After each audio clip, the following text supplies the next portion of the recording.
Irmão X, de uma maneira muito brilhante, nos traz através da mediunidade de Chico Xavier. E então, já contando onde é que eu arrumei esse tema, né? Eu até fixei aqui o comentário. Lição numa carta. Esse tema ele é referente a um capítulo do livro Estante da Vida, como eu já disse, psicografado pelo nosso querido Chico Xavier, ditado pelo espírito Irmão X, pseudônimo de Humberto de Campos. E está no capítulo 23.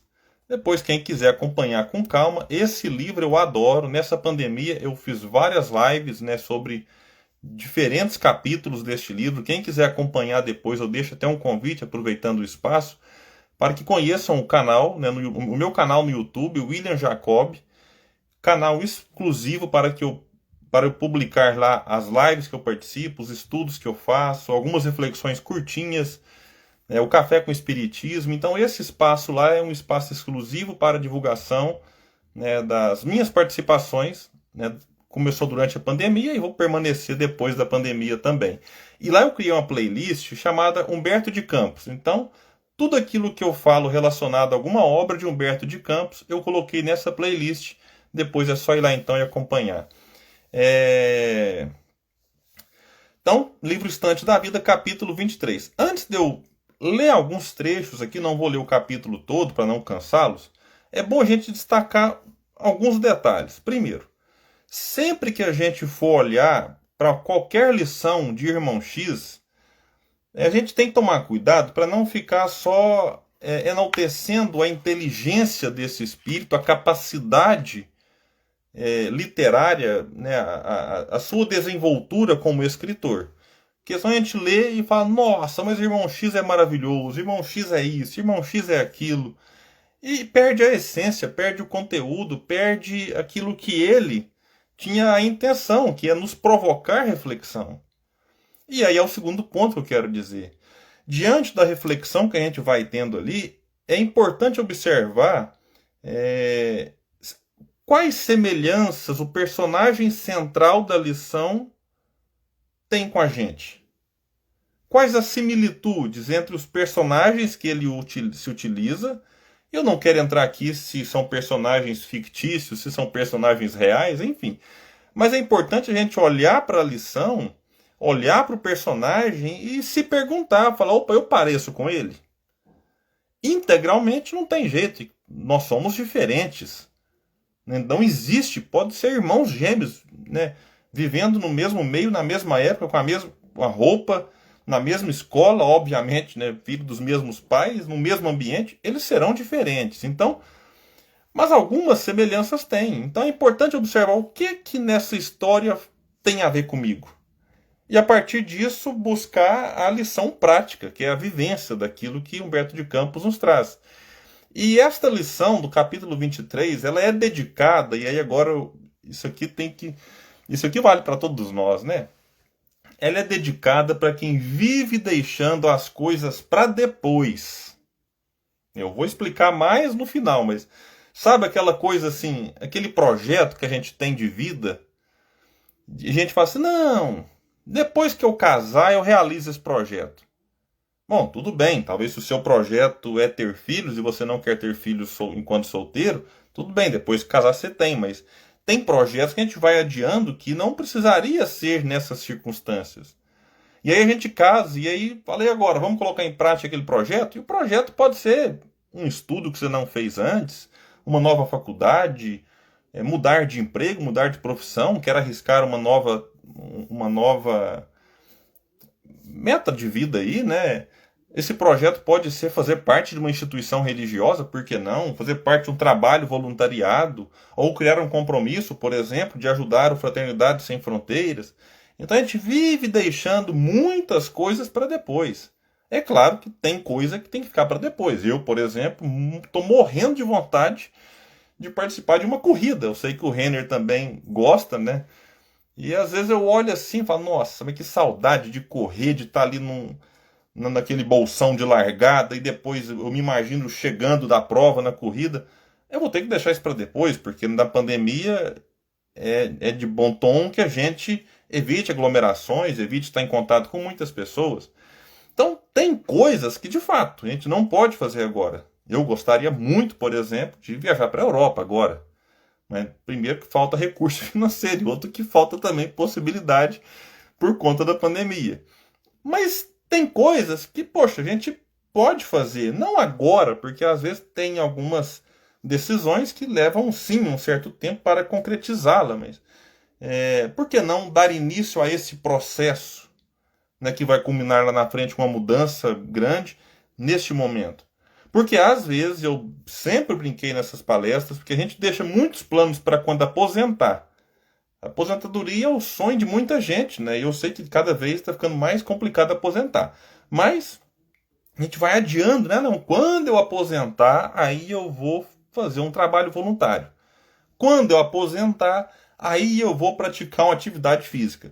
Quando eu aposentar, eu vou ter mais tempo para ler livros espíritas ou não espíritas, porque livro sendo bom, a leitura é válida. Então a gente vai sempre adiando, tudo para quando aposentar. E eu costumo dizer nas minhas palestras que às vezes a gente não aposenta. Ah, mas como assim não aposenta? Às vezes você morre antes. E é mais ou menos isso que a lição de Humberto de Campos nos fala. Ele vai narrar a história de um homem que vivia numa casa, né, ele vai explicar aqui a situação em que ele vivia, e essa casa pegou fogo. Essa casa, né, ocorreu nela um incêndio. Vizinhos certamente chamaram os bombeiros, que quando chegaram já perceberam ali a casa totalmente ou praticamente destruída, e o corpo do João Firpo. O personagem então é João Firpo. Mas vamos imaginar que tipo de semelhança João Firpo tem com a gente. O corpo de João Firpo já sem vida, então os bombeiros foram ali improvisando o socorro daquele corpo inerte, e os espíritos, os benfeitores, com a tarefa de amparar o espírito que, libertado ali do corpo, partia para o mundo espiritual com vai dizer palavras de irmão X, doloroso trauma. Então, o irmão X diz que chegou e percebeu que, de maneira quase intacta, diante da destruição causada, havia uma carta escrita pelo morto 4 dias antes, que estava datada. 4 dias antes da tragédia. Esta carta era endereçada a um irmão. Então ele escreveu a carta, estava ali, que seria direcionada para o irmão. Ela foi escrita 4 dias antes. Mas, devido ao incêndio, a carta não teve como ser enviada ao irmão. Só que o irmão X vai dizer que chegou e copiou aquela carta com o objetivo de estudo e meditação aos companheiros do mundo, ou seja, para nós. Então ele vai lá ter um trabalho de pegar a carta, analisar, copiar e transmiti-la através de Chico. Por isso o título da palestra, Lição numa Carta. Meus amigos, eu não vou poder deixar de ler a carta na íntegra, porque ela vai ter cada frase aqui maravilhosa para nossa análise, para o nosso estudo, para nossa reflexão, e eu diria para o nosso incômodo. Incômodo, porque como eu disse no começo, todo mundo vai deixando aí algumas coisas para frente. Ele começa a carta dizendo ao irmão: meu caro Didito, espero que estas linhas encontrem você com saúde e paz, junto dos nossos. Graças a Deus, estou bem. Bom, é bom dizer, estava, né? Porque nesse momento aqui, 4 dias depois, ele já estava morto. Estou bem. Ele poderia estar morto e bem também, né? Mas não é o caso, já que ele estava ali com um doloroso trauma, como nos disse irmão X. Mas vamos continuar. Graças a Deus estou bem. Você se afligiu à toa com a notícia de meu resfriado. Tudo não passou de um defluxo de brincadeira. Estou mais forte que a peroba do Brejo Grande. Deve ser alguma expressão lá do local, né? Eu, pelo menos, não conheço essa expressão. Se alguém conhecer, manda no chat aí. Comendo por 4 caboclos na roça, ou seja, comia muito. Seja velho quem quiser. Olha, ele estava bem humorado ainda, né?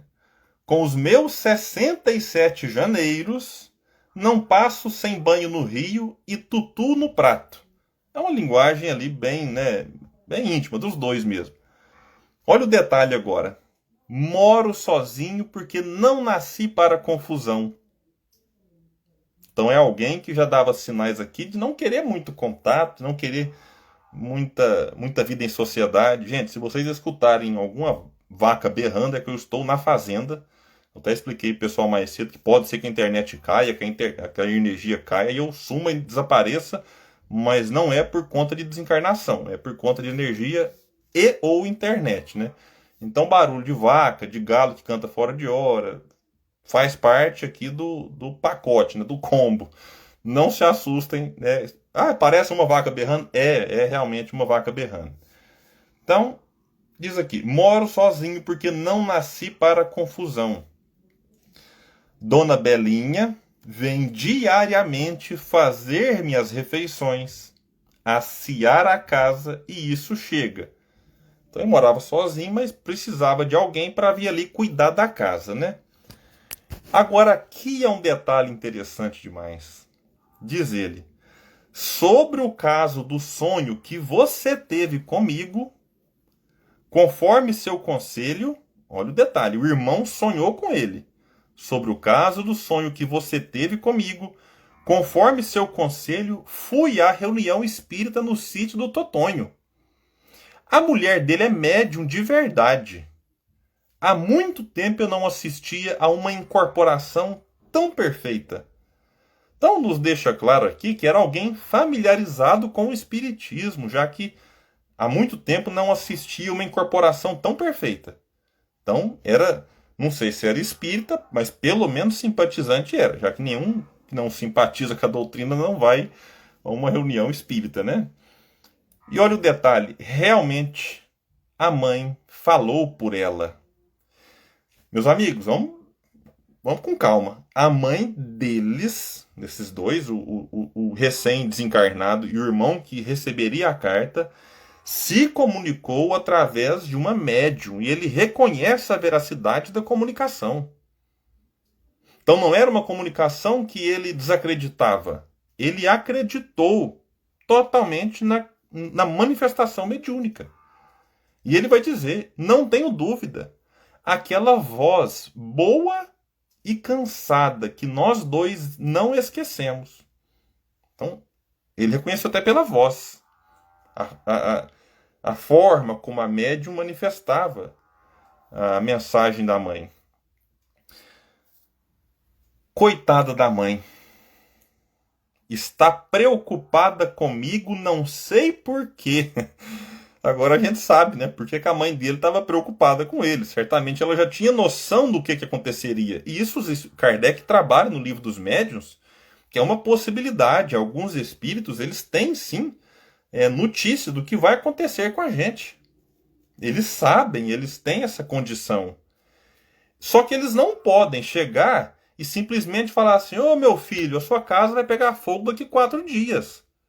Os espíritos não fazem isso. Os espíritos não dão notícias assim tão abertas, tão descaradas para nós. Eles são indiretos, eles dão umas cutucadas, eles dão dicas, né? Mas não pode chegar e falar: olha, daqui 1 mês vai acontecer isso. E inclusive eu quero aproveitar para dizer aqui nessa live, nós estamos em novembro e todo ano circula uma mensagem na internet de que a gente deve evitar o litoral porque vai acontecer um tsunami que vai invadir o litoral brasileiro, que vai destruir não sei quantas e quais cidades. Todo ano circula essa mensagem atribuída a um espírito. E muita gente desavisada compartilha e manda no WhatsApp, posta no Facebook, e comenta: meu Deus, pelo amor de Deus, vamos ter calma. Reparem, todo ano é a mesma coisa. Eu fico com vergonha do médico que psicografa um negócio desse. E a gente agora tem que tomar cuidado, porque às vezes, de maneira bem intencionada, a gente passa isso para frente sem checar a veracidade e pode causar aí um pânico, causar uma coisa esquisita, sem nenhum tipo de fundamento, sem nenhum tipo de comprovação. Então, a gente tem que tomar cuidado com essas mensagens, né, muito catastróficas que vira e mexe aparece por aí. Então, coitada da mãe, está preocupada comigo, não sei por quê. E é o que ele fala. Ela falou muito sobre a morte, coisa em que não penso. Então, ela falou, meu filho, vai que você morra daqui uns dias, né, daqui um tempo. Coisa em que não penso. Aqui eu vou fazer outra pausa. Todos deveríamos pensar na própria morte. Sem nenhum tipo de neurose. Vamos ficar bitolado nisso. Nossa, será que eu vou morrer hoje? Será que eu vou morrer amanhã, daqui 4 dias? Não. Mas a gente precisa viver com a consciência da própria impermanência. Porque todos nós vamos morrer um dia. Isso é fato, mas faz parte do instinto de conservação tentar se proteger o máximo possível para que a nossa existência se prorrogue o máximo possível. Eu lembro de uma entrevista que o Divaldo deu para o Jô Soares. O Jô Soares, espantado, né, com o Divaldo naquela idade e com uma vitalidade enorme, só para dizer, o Divaldo já está com 93 anos e meio. O Divaldo faz aniversário em maio, já estamos em novembro. Então já está mais perto dos 94 anos que 93. E o Jô, na época, o Divaldo, eu acho que estava com 89 ou 90. O Jô ficou assustado e disse: olha, você é espírita, tá bem velho, tá na idade aí. Você não tem medo de morrer? O Divaldo disse para ele assim: olha, não tem medo, mas também não tenho pressa. Essa frase precisa ser entendida por nós. Não ter medo, ou seja, eu não tenho pavor, temor da morte, mas também não tenho pressa, ou seja, eu não vou sair por aí atravessando a rua sem olhar para o lado. Durante a pandemia, eu não vou sair por aí circulando sem utilizar máscara de proteção. Não vou sair por aí provocando e fazendo aglomerações, enfim, práticas que é o que a gente tem. Não vou deixar de higienizar as mãos, práticas recomendadas aí desde sempre e que são aí comprovadamente eficazes para evitar aí a transmissão, a proliferação do vírus. Então, todos deveríamos pensar, né, que um dia, mais cedo ou mais tarde, a gente vai desencarnar. Mas ele não queria pensar nisso, né? Então, vamos ver o que vai dar. Ele diz, não, para o irmão na carta: fiz todos os exames de saúde que o médico recomendou no mês passado. E tudo deu certo. Positivo. Por outro lado, não viajo. E aí ele pergunta: por que será que a velha mostrou medo de que eu venha bater a pacoeira? Uma expressão que eu também, me desculpem, não conhecia. De um momento para outro. Ele pensou: olha, a saúde está ótima. Fiz exame, tá tudo perfeito. E eu não viajo. Pensou: olha, de doença não vou morrer. E de acidente automobilístico, de acidente, não, também não. Como é que eu vou desencarnar então? E aí ele continua dizendo, né? Imagine que ela abordou um segredo. Que segredo é esse, meus amigos? Disse coisa séria quanto ao dinheiro que venho guardando para a formação do nosso lar de velhinhos. Compromisso antigo. Então, detalhe, ele diz para o irmão que de fato guarda um dinheiro para construir um lar de velhinhos e que o compromisso é antigo. E a sua mãe lhe alertou quanto a esse dinheiro. Avalie você, que a mãe conversou e depois me pediu empregar enorme importância na compra do terreno para a obra, aconselhando-me colocar a parte restante com amigos responsáveis para o custeio da construção. Olha que interessante, a mãe fala: meu filho, sabe aquele dinheiro que você está guardando para construir o lar de velhinhos? Pois bem, meu filho, olha, ela não falou de outro dinheiro. Ela falou desse. E ela fala: compra o terreno. E o que sobrar, coloca com amigos responsáveis. Ela não pediu para ele vender a casa, para ele vender o imóvel, para ele pegar outro dinheiro, certamente de outras economias. Ela se referia àquele destinado desde então para isso, para a construção do lar de idosos. E aí ele vai dizer o seguinte: considere o meu aperto, né? Que é que há? Não é fácil entregar assim de mão beijada quase todas as minhas economias de 30 anos. Concordo com a providência, pois temos nosso projeto e promessa há mais de 20 anos. Olha, projeto e promessa há mais de 20 anos. É quase um projeto eterno, né? Nunca colocado em prática. Vamos lembrar, ele estava com, para quem chegou depois aí, eu estava com 67 anos de idade, guardando um dinheiro há 20, um dinheiro há 30 anos, com o projeto feito há 20, de edificar um lar de velhinhos. Aí ele, isso aqui é interessante que eu acho, ele começa a se justificar. E a gente faz muito isso, né? Quando a gente fala, não, mas será que eu não tô pão duro demais? A gente fala, não, isso aqui é previdência, isso aqui eu tenho que ser prudente com o trato do dinheiro. A gente sempre dá um jeitinho. Ah, mas o outro falou mal de mim, eu fiquei nervoso, será que não é orgulho? Não, a gente começa a justificar, não é orgulho não, realmente o outro exagerou. A gente vive dando justificativa para as nossas próprias fragilidades, né? Isso aí realmente é um fato, para todo mundo, né? É para ele aqui, como eu disse no começo, é pegar o personagem que Humberto de Campos coloca e ver o que ele tem a ver com a gente. E esse é o ponto. Aí ele vai dizer, as justificativas, não negarei os cobres. Cobres é uma expressão para falar de dinheiro, né? Tem um amigo meu aqui que entrou na live, não sei se ele está indo, Marcelo, Máximo, ele usa muito isso aqui, cobre, né? Não negarei os cobres, mas preciso de 1 mês para pensar. Ele queria... Ele já teve 20 anos. E agora ele pede mais 1 mês. Eu tenho certeza, se ele esperasse mais 1 mês, ele ia pedir mais 1 mês, mais 1 mês. Ele vai pedindo, vai adiando, e vai empurrando para a barriga, né? Como a gente também diz, vai sempre colocando para frente. E ele está aqui na live dele, riu, porque ele lembrou de falar dos cobres, né? Então eu preciso mais 1 mês para pensar. Terrenos e amigos já estão apalavrados. Desde o nosso encontro aqui há tempos. Mas dinheiro, meu caro, não posso aceitar um negócio assim, do pé para a mão. Essa é uma expressão que eu já não conheço também, né? Então, vocês me ajudam, se vocês conhecerem, vão falando aí. Até porque eu sou muito jovem, né? Claro que é uma brincadeira, mas confunde de verdade. Então ele falou, olha, já tá, o terreno já sabe qual vai ser, os amigos para pegar esse dinheiro eu já sei quais serão. Mas, né, ele se dizia assim, eu fui pego de surpresa, né? Minha mãe manda uma carta dessa aí agora, manda uma comunicação dessa, me complica. E aí ele diz pro irmão, você sabe que a velha sempre foi aflita.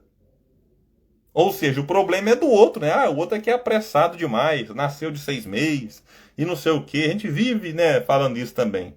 O problema é o outro, nunca o problema é comigo, né? Quando queria uma coisa, queria mesmo.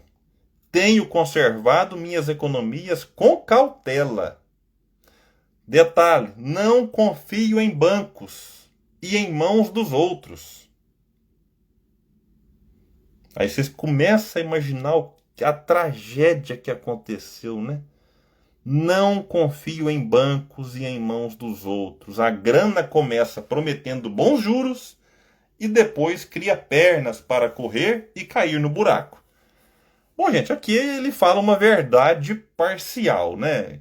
Quem trabalha em banco, que me perdoe, mas realmente, se você não souber direitinho fazer a aplicação, você pode, né, dependendo de como você coloca o dinheiro no banco, você vai lá daqui 3 meses, você tem menos que tinha antes, né?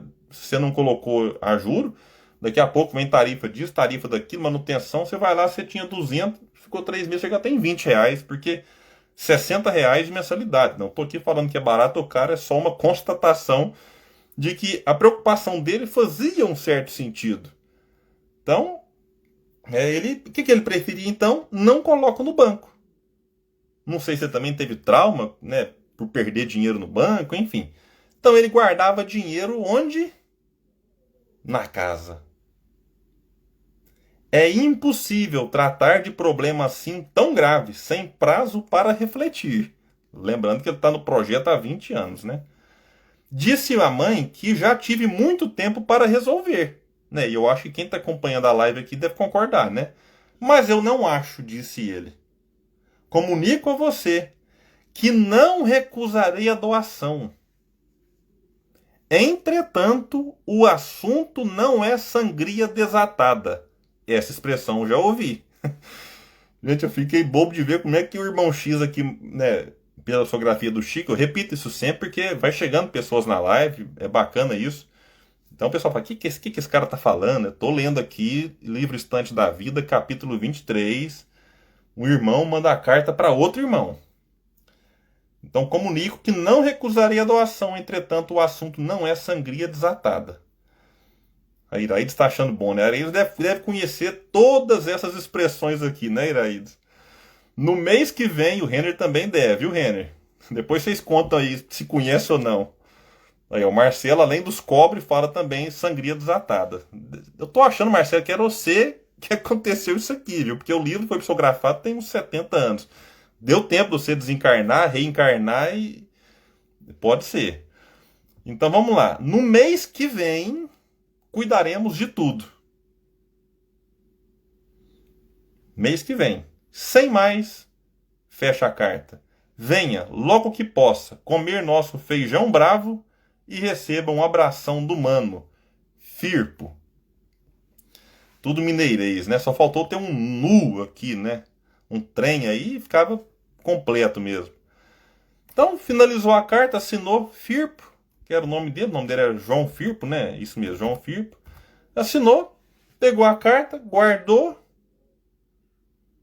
Vamos lembrar, o que aconteceu? Esta era a carta que o rico, vai dizer irmão X, que o rico desencarnado tinha escrito e guardava ensejo para mandar. O plano espiritual lhe havia dado 5 dias antes um aviso urgente para a felicidade dele próprio. João, no entanto, exigia prazo a fim de atender. Acontece, porém, que a provação não conseguira esperar. A gente pensa, a prova chegou, não, eu vou esperar o William, porque ele teve 20 anos, aí não deu tempo ainda, ele vai fazer agora aqui com mais um mês, né? Aí a aprovação, né, que ele precisava passar, não esperou. Eu tenho uma frase do Chico, mais ou menos assim, que se a prova te visita e te encontra na prática do bem, ela volta depois, é mais ou menos isso a ideia. Se alguém tiver a frase correta, me manda aqui no chat, mas é assim, a prova chegou, aí te vê numa função que realmente você talvez precisa estar ali. Aí ela fala, não, beleza, vou te dar mais um tempinho. E volta depois. Mas no caso, chegou e encontrou o João Firpo ali, né, como o Renner vai dizer, procrastinando aqui, né, sempre adiando.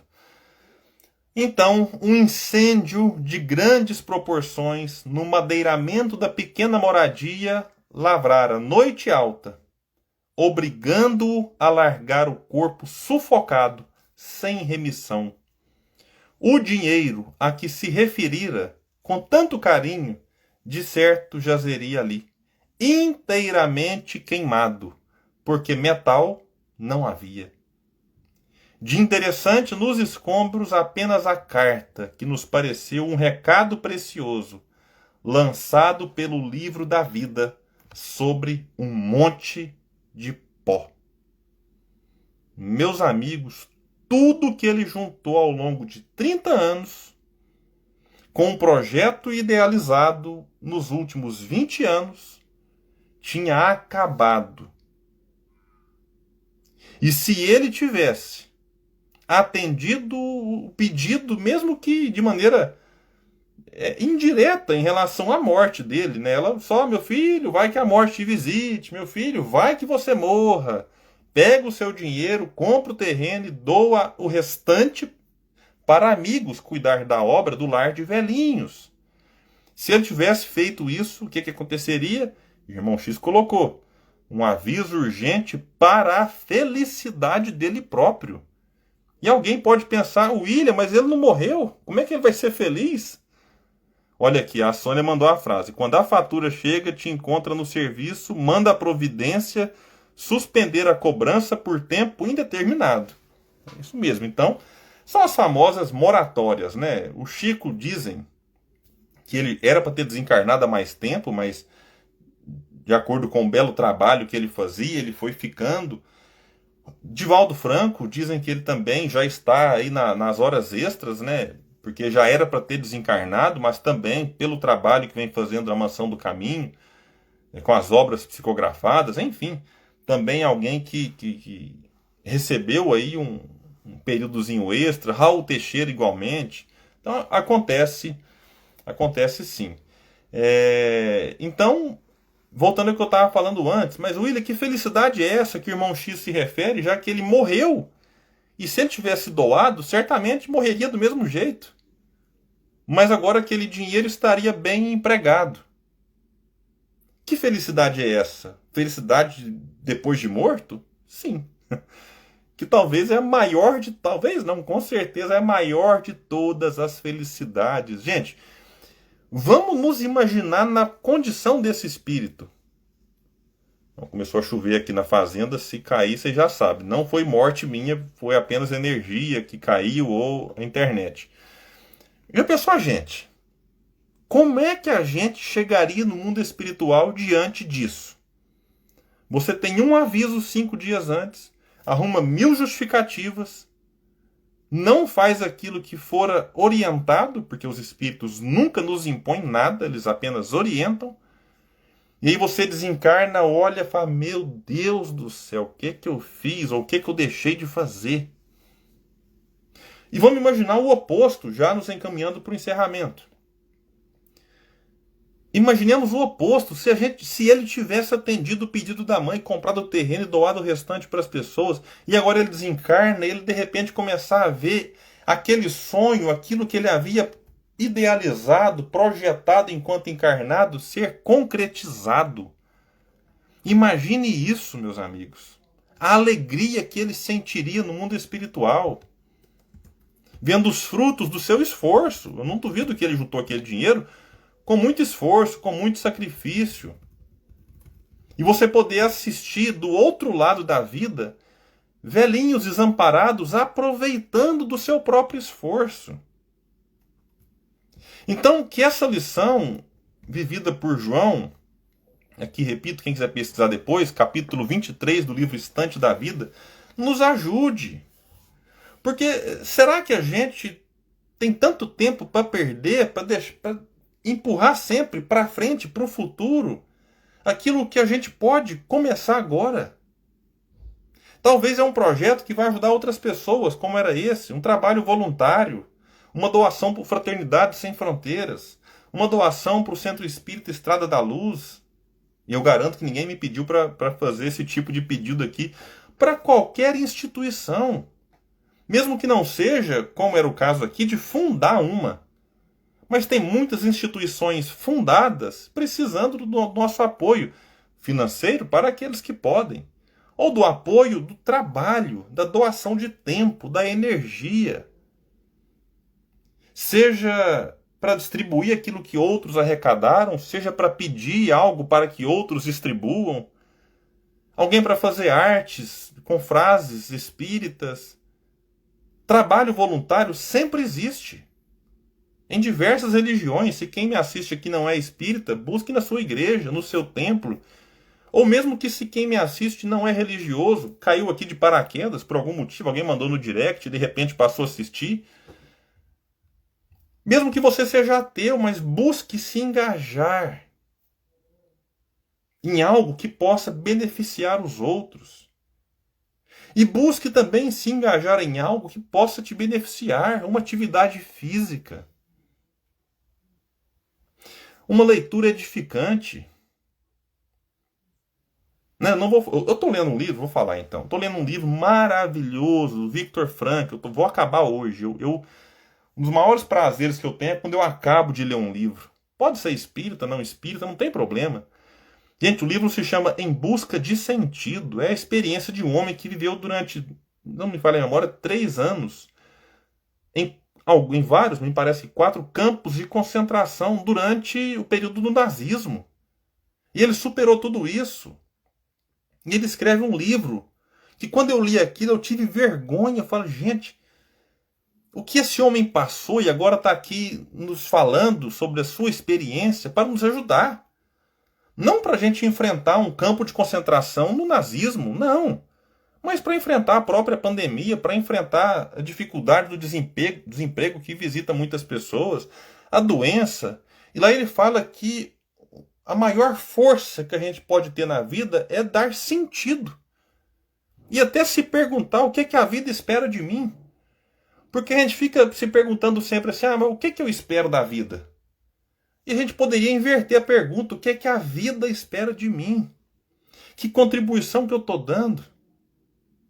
Então a gente, poxa, né, pessoalmente, nessa pandemia, o Alena me falou que está sem áudio. Se tiver mais alguém sem áudio, me avisem, por favor.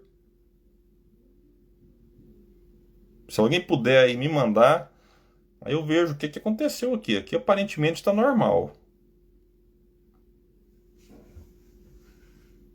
Vamos lá, enquanto alguém não responde, eu vou prosseguir rapidamente. Já estamos aqui no penúltimo minuto da nossa live. Eu tomei uma decisão nessa pandemia, né? Que assim que voltar às faculdades, eu quero voltar a estudar. Né? Não, eu já tenho alguns cursos em mente aqui, quero voltar para a faculdade. Eu não tenho nenhum curso superior. Eu comecei paralisei lá no quinto período, quando eu estava com 19, 20 anos. Hoje estou com 35. Vou voltar para estudar. Não sei ainda o que eu vou fazer, mas é algo que eu quero para mim. Então, que a gente, nessa pandemia, busque refletir. O que a vida espera de mim? Ou se a vida já espera alguma coisa, eu já descobri qual que é o sentido da minha vida, poxa, deixa eu ampliar. Talvez tenha alguma coisinha a mais que eu possa fazer para colaborar, para edificar um mundo melhor. Então, esse sentido pode ser muitas coisas. Alguém pode encontrar sentido na vida cuidando de plantas, cuidando de animais, ajudando pessoas que moram na rua, trabalhos voluntários, repito de novo, é algo extremamente gratificante.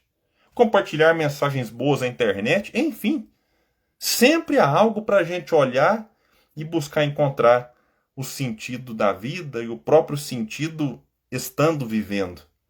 Então é isso, talvez algumas coisas mais, um pedido de perdão, uma reprogramação na vida profissional pode ser também algo que a gente precisa. Enfim, a Luísa falou que chegou tarde. A live ficará salva aqui, né, no Instagram, da Casa Espírita Estrada da Luz. Eu também a colocarei daqui a alguns dias, né, no meu canal do YouTube, assim como eu coloco todas as lives, palestras que eu participo, estudos, reflexões curtinhas que eu gravo, quando alguns centros me pedem. Enfim, quem quiser depois pesquisar, e tem várias outras reflexões de Humberto de Campos, numa playlist específica lá. Eu fiz palestra de vários capítulos do livro Estante da Vida, Boa Nova, Luz Acima, Crônicas de Além Túmulo. Tá tudo no canal William Jacob. Quem quiser depois conhecer, eu fico muito à vontade para divulgar o canal, porque eu sei que se eu tivesse lá no Centro Espírito, o Renner me abriria esse espaço. Então é isso. Eu gostaria de fechar, já que a gente falou aqui de tempo, eu gostaria de fechar essa nossa live. O canal é William Jacob. Depois, se alguém puder escrever meu nomezinho aí nos comentários, que aí fica mais fácil. Eu não tenho como digitar aqui agora. Mas como a gente falou muito de tempo, de deixar as coisas para depois, de procrastinar, de adiar, eu vou encerrar minha fala com um trecho de uma música que eu gostaria até de considerá-la como uma prece aqui para nós, que é a música de Lenine, que se chama Paciência. E lá ele vai dizer assim: e o mundo vai girando cada vez mais veloz. E na pandemia a sensação é muito real, né? E o mundo vai girando cada vez mais veloz. A gente espera do mundo e o mundo espera de nós um pouco mais de paciência. E aí ele coloca algumas perguntinhas. Será que é tempo que nos falta para perceber? Será que temos esse tempo para perder? E quem quer saber? A vida é tão rara, tão rara. Eu aproveito aqui a frase que a Lívia colocou. A vida não para. Não tem como apertar um pause na vida para que agora eu vou fazer um curso de como viver. A vida é assim, ela está acontecendo e a gente está aprendendo, a gente está caminhando, acerta, erra e aprende sempre. Que Jesus nos abençoe, nos inspire, nos ilumine, Uma boa noite a todos. Muito obrigado aí pelo convite, pelo carinho. A gratidão é toda minha. Fiquem todos com Deus.